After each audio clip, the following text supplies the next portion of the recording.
Feedback amplifier, मतलब Yes. Amplifier with feedback. क्या होता है फीडबैक कंसेप्ट, वो देखें। A part of output is feedback to the input. देखिए एम्पलीफायर आपके पास था, एक एम्पलीफायर जिसके इनपुट में, मान लीजिए एम्पलीफायर को मैं ऐसे रिप्रेजेंट कर रहा हूं, ये एम्पलीफायर है, दिस इज एम्पलीफायर। इसमें कुछ इनपुट दिया, यहां कुछ आउटपुट आ रहा है।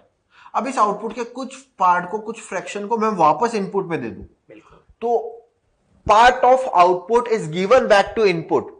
This process is known as feedback process. क्या लिखा हुआ है, the part of output is feedback to the input itself. Feedback can be added to the input in two ways. दो तरह से फीडबैक दिया जा सकता है, इन द सेम फेज जिसको कहते हैं positive feedback, in the opposite phase जिसको कहते हैं नेगेटिव फीडबैक। देखिए सिंपल सा कंसेप्ट है फीडबैक कंसेप्ट कि ट्रांजिस्टर एम्पलीफायर, आपने इनपुट दिया, आपको आउटपुट मिला। आउटपुट का कुछ फ्रैक्शन आप वापस इनपुट में एडअप कर दीजिए, आउटपुट का कुछ पोर्शन वापस इनपुट में एडअप कर दीजिए। आउटपुट का पोर्शन इनपुट में एडअप करने के प्रोसेस को बोलते हैं फीडबैक प्रोसेस।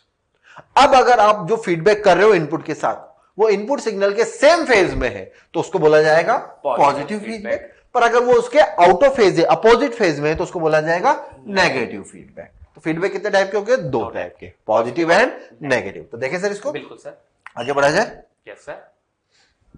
फीडबैक एम्पलीफायर, तो और कौन सा फीडबैक दिया है, नेगेटिव फीडबैक दिखा, अपोजिट फेज। तो बोल दिया हमने आउटपुट का यदि कुछ पार्ट ऑफ इनपुट में अपोजिट फेज में दे देते हैं तो उसे कहा जाता है नेगेटिव फीडबैक। और नेगेटिव फीडबैक देने के बाद आपको जो नया गेन मिलेगा उसका फॉर्मूला ये रहा। फीडबैक देने के बाद आपको जो न्यू गेन मिलेगा उसका फॉर्मूला है AF is equal to A upon 1 plus beta of A। यहां पे beta current fractional feedback, this is fractional feedback. ये यहां पे सर बिल्कुल से बोला है, वही आउटपुट का कितना परसेंट पार्ट आपने इनपुट में दिया, दैट इज बीटा। देखो सिंपल सा कंसेप्ट है फीडबैक का। ये हमारे पास एम्पलीफायर था जिसने कुछ वोल्टेज गेन दिया A। अब इसके आउटपुट में से कुछ पोर्शन मैंने कितना लिया, beta fraction. This is known as fractional feedback, जो कि आपको न्यूमेरिकल में परसेंटेज में गिवन होता है। Fractional feedback in terms of percent, in terms of percent बहुत ध्यान रखना है। जैसे 5% फीडबैक तो 5/100, बिल्कुल 10% फीडबैक 10/100। तो यहां कौन सा है, नेगेटिव फीडबैक, तो 5% नेगेटिव फीडबैक माइनस 5/100, वो ध्यान रखना बात। ठीक, ये आपने यहां पे फीडबैक, ये कहलाता है मिक्सर। This is mixer. ये मिक्सर क्या करता है, जो इनपुट सिग्नल आ रहा है और जो फीडबैक सिग्नल दोनों को एड अप करता है और वापस ऐड कर देगा यहाँ पे। ठीक है, तो ये था फीडबैक सिग्नल। और कौन सा था, नेगेटिव फीडबैक। अब हमें फीडबैक के साथ एम्पलीफिकेशन क्या मिलेगा, बिल्कुल सर। पहले मान लीजिए A था, अब आपने नेगेटिव फीडबैक दिया तो उसके लिए फॉर्म होता है AF equal to output voltage by input voltage. Output voltage पहले कितना था, A आ रहा है हमारे पास, इनपुट में क्या आ रहा है, A के साथ आपने क्या ऐड कर दिया, बीटा फ्रैक्शन। तो क्या लिखोगे, 1 प्लस बीटा है, यही करोगे ना इनपुट में। पहले तो आप इनपुट में क्या दे रहे थे, A चल रहा था यहाँ पे, अब आपने बीटा टाइम्स ऑफ A दे दिया तो उसमें एड अप करा दिया सर। ये प्रैक्टिकल फॉर्मूला है, प्रैक्टिकल फॉर्मूला आपको याद रखना बस। तो यहाँ पे जानना A क्या है, A क्या है, फीडबैक देने से पहले का गेन। बिल्कुल, फीडबैक देने से पहले A is voltage gain without feedback. A is voltage gain without feedback. यहाँ लिख देते हैं हम, voltage gain विदाउट फीडबैक। और AF क्या है, voltage gain with feedback.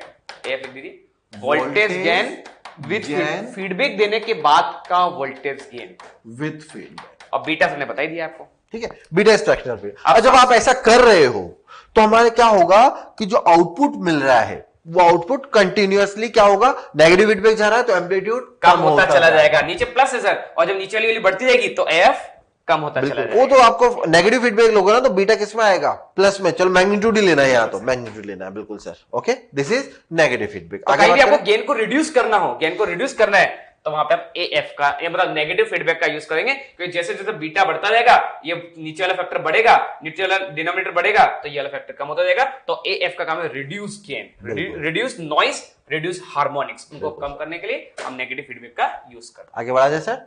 Next कौन सा था, पॉजिटिव फीडबैक। पॉजिटिव फीडबैक मतलब आउटपुट सिग्नल और इनपुट सिग्नल और फीडबैक सिग्नल दोनों सेम फेज में होंगे। आउटपुट से आपने सिग्नल लिया और यहाँ पे जो ऐड करा रहे हो वो कैसे ऐड करा रहे हो, सेम फेज में। बिल्कुल, और आपको ऐड कराने के बाद आपको फॉर्मूला मिल गया। तो इस बार फॉर्मूला मिलता है AF equal to A divided by 1 minus beta times of A।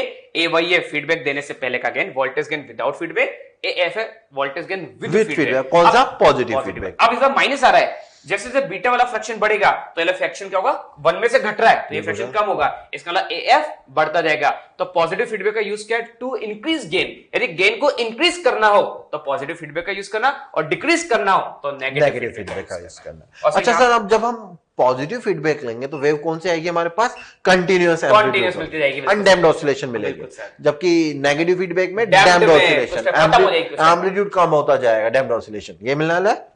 देखो सर नेक्स्ट कंडीशन रखिए, gain can be infinite at a equal to 1 by beta. इसका मतलब यदि इस इक्वेशन में a की जगह मैं 1 बाय बीटा पुट कर दूं यदि इस इक्वेशन में, तो देखिए क्या आएगा, तो यहां पे रहेगा a divided by 1 minus beta, और a की जगह 1 by beta, 1 by beta, beta से बीटा कैंसिल, 1 माइनस 1 0, a अपॉन 0 आ जाएगा इंफिनिटी।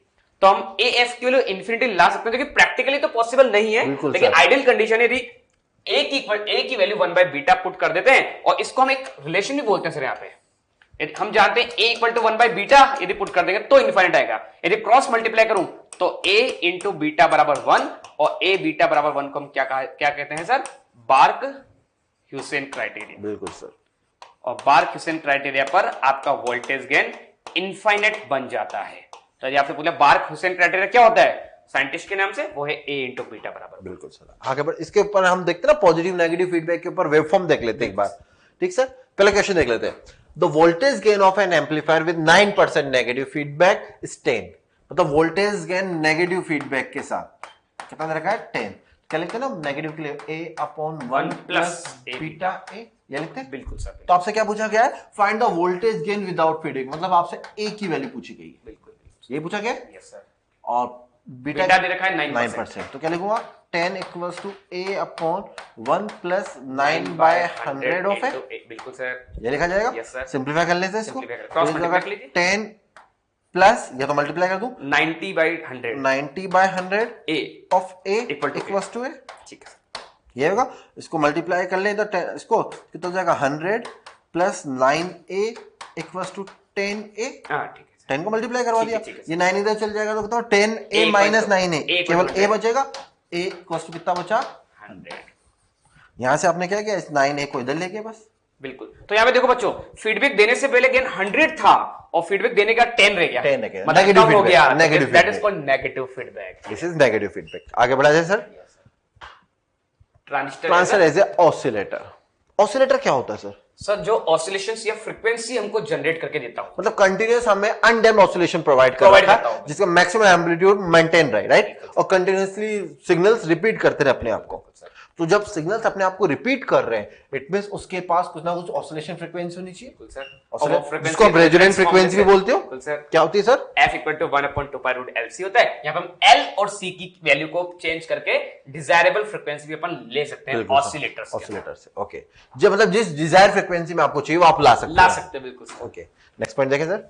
सबसे पहले लिखा बट दीज ऑसिलेशन, आपको जो LC ऑसिलेटर की हेल्प से आपको जो ऑसिलेशंस मिलते हैं, जो कि आपने मैग्नेटिक फील्ड EMI में पढ़ा है इन्होंने LC ऑसिलेटर, उससे जो आपको ऑसिलेशन मिलते हैं वो कभी भी सस्टेन्ड नहीं होते, वो डैम्प्ड होते हैं, कुछ टाइम बाद वो डाई आउट हो जाते हैं। तो वही लिख रखा है, but these oscillation damp out as there is finite resistance of the inductor coil and connecting wires. तो इसलिए वो ऑसिलेशन कंटीन्यूअस तो मिलेगी नहीं ना, नहीं मिल पाएंगे। कंटीन्यूअस मिलने का मतलब आइडियल केस हो गया, वो तो प्रैक्टिकली पॉसिबल नहीं है। तो यहां से हमको डैम्प्ड ऑसिलेशंस मिलेंगे, ये डैम्प मिल गया। ये मैं ऑसिलेशन के लिए दे रखा है।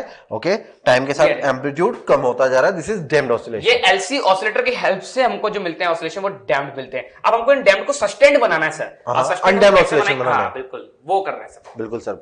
तो लिखा for continuing this oscillation forever, हमेशा एम्पलीट्यूड मेंटेन रहे, we have to supply energy using transistor circuit in positive feedback. मतलब आपको पॉजिटिव फीडबैक दे रहा है ताकि एम्पलीट्यूड नीचे डिक्रीज ना हो और कांस्टेंट एम्पलीट्यूड की वेव मिले, कुछ ऐसा। बिल्कुल सर, जैसा हमें दे रखा है ये wave, this is undamped oscillation. तो ऑसिलेटर के ट्रांजिस्टर एज ऑसिलेटर के अंदर हम पॉजिटिव फीडबैक को यूज करते हैं, न कि नेगेटिव को, क्योंकि पॉजिटिव फीडबैक एक्स्ट्रा एनर्जीज को इंपार्ट करेगा, तो जो डैम्प्ड ऑसिलेशन है वो सस्टेन्ड में कन्वर्ट हो जाएंगे और आपको एक सस्टेन या कंटीन्यूअस ऑसिलेशन मिलते हैं। हम ट्रांजिस्टर एज ए ऑसिलेटर देख रहे हैं।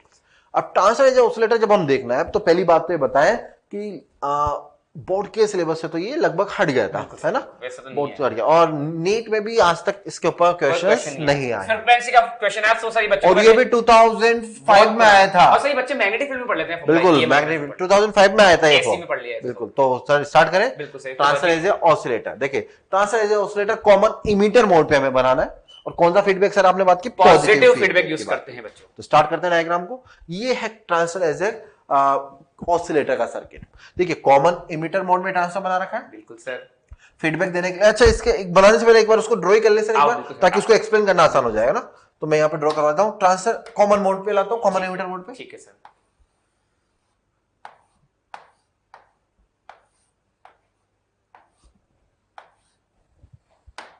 कौन सा ट्रांसफर है? Common emitter, NPN. NPN. This NPN is लेंगे। Base, this is collector, this is emitter. Ammeter.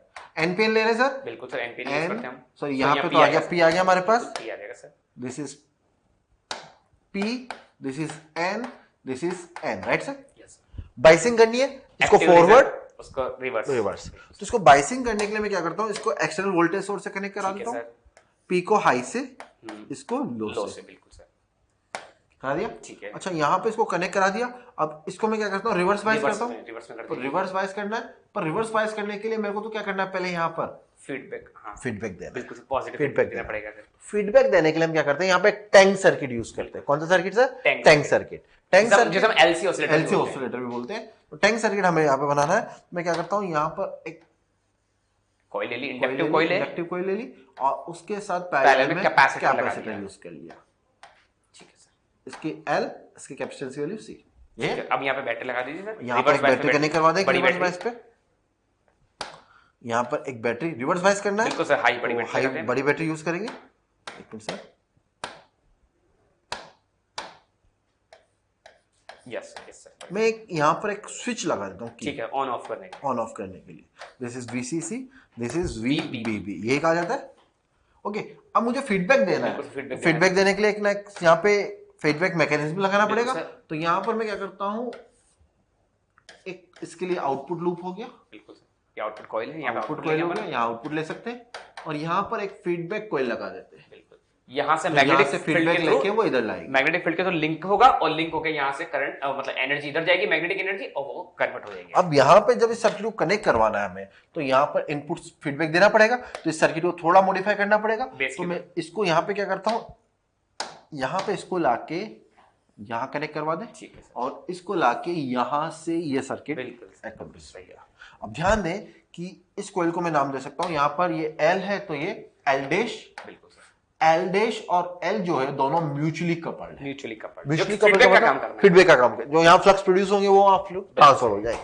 ये हमारे पास सर्किट था। अब इसी को हम डायग्राम से देखते हैं, हमारे स्लाइड से फेयर देख लें सर। हटा दिया जाए इसको, ये वही सर्किट है पूरा। एक्सप्लेन कीजिए सर इसको। बिल्कुल। तो सबसे पहले बच्चों सर ने बताया था कि ये बैटरी है VCC। सबसे पहले हम स्विच ऑन करेंगे। ठीक है, हमने स्विच को ऑन कर दिया। जैसे आपने स्विच को ऑन किया तो यहां से करंट फ्लो होगी IC। करंट फ्लो होगी सर, यहां से IC करंट फ्लो होगी, ये IC करंट फ्लो होगी। IC करंट जाएगी सर L और C के पास। तो ये करंट का अपोज करता है, तो पहले ये चार्ज होगा, चेंज इन करंट का ये अपोज करता है, तो धीरे धीरे इसमें करंट जाने लगेगी और इसके थ्रू ये चार्ज होने लगेगा। दोनों पैरेलल कॉम्बिनेशन में। यहाँ करंट जा रहा है, यहाँ करंट आ रहा है, तो यहाँ भी आएगा, तो ये चार्ज होने लगेगा। ये चार्ज होने लगा पॉजिटिव से, और चेंज इन करंट हुआ, बिल्कुल तो फ्लक्स प्रोड्यूस, फ्लक्स में चेंज आया, और फ्लक्स में चेंज आया तो मैग्नेटिक फील्ड जनरेट होगा। तो यहाँ इसके पास कौन सी एनर्जी स्टोर होगी? Magnetic energy. और ये मैग्नेटिक एनर्जी किस में करंट होगी? इलेक्ट्रिकल एनर्जी में। और इसके थ्रू आपने फीडबैक म्यूचुअली कपल कर रखा है। यदि यहाँ फ्लक्स में चेंज आएगा तो यहाँ भी फ्लक्स में चेंज आएगा, फ्लक्स में चेंज आएगा तो यहाँ भी करंट फ्लो होगी, और यहाँ जो करंट फ्लो होगी वो क्या होगी? IB। तो यहाँ से करंट आएगी फीडबैक के थ्रू IB। ठीक है सर। जैसे आप क्यों कह रहे हैं सर, यहाँ करंट जा रहा है तो चेंज इन करंट के कारण यहाँ EMF प्रोड्यूस हुआ, तो यहाँ EMF प्रोड्यूस हुआ, ये पॉजिटिव ये नेगेटिव, तो यहाँ अपोजिट डायरेक्शन में आया, यहाँ पॉजिटिव यहाँ नेगेटिव, करंट ऐसे आया सर। बिल्कुल सर। कौन सा करंट? IB। मतलब धीरे धीरे जैसे जैसे यहाँ करंट फ्लो हो रहा है, चेंज इन करंट के कारण यहाँ EMF बढ़ रहा है, EMF बढ़ रहा है तो फ्लक्स बढ़ रहे, तो यहाँ भी फ्लक्स बढ़ेंगे, तो यहाँ भी EMF बढ़ेगा, यहाँ IB बढ़ रहा है, यहाँ IB बढ़ रहा है, तो यहाँ भी करंट IC जो है बढ़ रहा है, तो IE भी बढ़ता जाएगा, I भी बढ़ेगा, और ये कैपेसिटर चार्ज होता जाएगा। जैसे आपने की को स्विच ऑन किया, IB start increasing, increase, IC बढ़ेगा, इंक्रीज, और IE भी इंक्रीज, और IEB इंक्रीज। और ये कब तक होता रहेगा? जब तक करंट चेंज हो रहा है, बिल्कुल सर, तब तक फ्लक्स प्रोड्यूस हो रहा है। चेंज आ रहा है। अब एक बात ये हो सकती है ना सर, आपने कुछ टाइम बाद जो करंट फ्लो हो रहा है उसने अपने मैक्सिमम पीक को अचीव कर लिया। बिल्कुल सर, बिल्कुल। मतलब फ्लक्चुएशन कैपेसिटर फुली चार्ज हो गया, अब वो एनर्जी लेना बंद कर देगा। कब? क्योंकि करंट चेंज ही नहीं हो रहा है, चेंज ही नहीं हो रहा। तो करंट चेंज हुआ मतलब यहाँ पे ईएमएफ प्रोड्यूस होना बंद हो जाएगा, तो ईएमएफ डिक्रीज होगा। बिल्कुल सर। ईएमएफ यहाँ डिक्रीज होगा तो ईएमएफ यहाँ भी डिक्रीज हो जाएगा। जब यहाँ डिक्रीज होगा मतलब तो आईबी की वैल्यू कम होगी, आईसी की वैल्यू कम होगी, आईई की वैल्यू कम हो जाएगा। और एक कंडीशन ऐसी आएगी ना कि ईएमएफ जो यहाँ था या ईएमएफ जो यहाँ था वो जीरो हो गया। बिल्कुल सर। जब ईएमएफ यहाँ जीरो हो गया तो आईबी भी जीरो हो जाएगी, आईसी भी जीरो हो जाएगी, आईई भी जीरो हो जाएगी। तीनों करंट जीरो हो गए तो ट्रांजिस्टर कट ऑफ मोड में चला गया, ट्रांजिस्टर कट ऑफ मोड में चला गया। ये होना चाहिए। बिल्कुल सर। तो देखिए यहाँ पे कि इनिशियली हमने क्या करा, यहाँ पे स्विच ऑन किया था तो करंट धीरे धीरे बढ़ा तो यहाँ चार्ज होता गया। ओके, जब यहाँ चार्ज हुआ तो यहाँ भी ईएमएफ बढ़ा था और यहाँ पे आईबी और आईसी बढ़ रहा था। एक टाइम आया कि ट्रांजिस्टर कट ऑफ मोड में आ गया, मतलब यहाँ ना तो यहाँ ईएमएफ है ना यहाँ ईएमएफ है, तो फिर कैपेसिटर तो चार्ज हो चुका है। जब कैपेसिटर चार्ज हो चुका है तो अब डिस्चार्ज होगा। जब कैपेसिटर यहाँ से डिस्चार्ज होगा तो यहाँ पॉजिटिव और यहाँ नेगेटिव, ये होगा। सडन डिस्चार्ज होकर यहाँ पे चार्ज आ गया और यहाँ आया तो अब यहाँ पे क्या होगा, फिर करंट पोटेंशियल धीरे धीरे डाउन होगा, करंट धीरे धीरे बढ़ेगा और कैपेसिटर की चार्जिंग की पोलैरिटी अब अपोजिट हो जाएगी। अब इस पोलैरिटी में वो कैपेसिटर चार्ज हो रहा है, यहाँ पे पॉजिटिव, यहाँ पर नेगेटिव हो जाएगा। तो फिर आपको आउटपुट कैसे मिलेगी? जब पॉजिटिव, यहाँ पे आउटपुट अगर मैं ड्रॉ करना चाहूँ तो पहले ये आ रही थी पॉजिटिव पीक के लिए, फिर उसके बाद ये आएगी, फिर ये आएगी, कंटिन्यू चलता रहेगा। तो कैपेसिटर पहले तो इस साइड पर पॉजिटिवली चार्ज हुआ था, फिर डिस्चार्ज हुआ तो इस साइड से हुआ, फिर डिस्चार्ज होगा तो इससे। तो कैपेसिटर के चार्जिंग और डिस्चार्जिंग से हमें क्या मिल रहा है? लगातार सस्टेन हमको ऑसिलेशंस मिलते चले जा रहे हैं। ओके सर, तो इसको मैं एक बार यहाँ पे ड्रॉ कर दूं, आउटपुट वेव को अगर यहाँ पे बना दे तो यही सिग्नल देखिए, तो ये कैपेसिटर के चार्ज हुआ और डिस्चार्ज हुआ, उसके कारण हम आउटपुट वेव फॉर्म मिल रही है। और कैसे मिल रही है? Sustain, undamped. तो आपने यहाँ पे क्या किया था, केवल इतनी सी बात याद रखनी है कि ट्रांसफर एज ऑसिलेटर में आप टैंक सर्किट यूज कर रहे हो। टैंक सर्किट क्या है? एलसी सर्किट, और उसकी रेजोनेंट फ्रीक्वेंसी, फीडबैक सर्किट, उसकी रेजोनेंट फ्रीक्वेंसी क्या थी? F equals to 1 by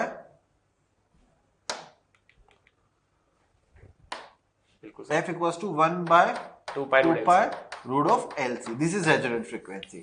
इसी resonant frequency पर वो अनडैम्प्ड ऑसिलेशन प्रोवाइड कराएगा। ये सर, तो एक बार इसको हटाते हैं सबको और हमारी स्लाइड क्या कहती है वो देखें।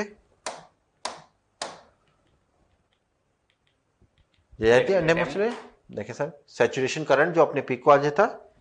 LC tank filter decides the frequency.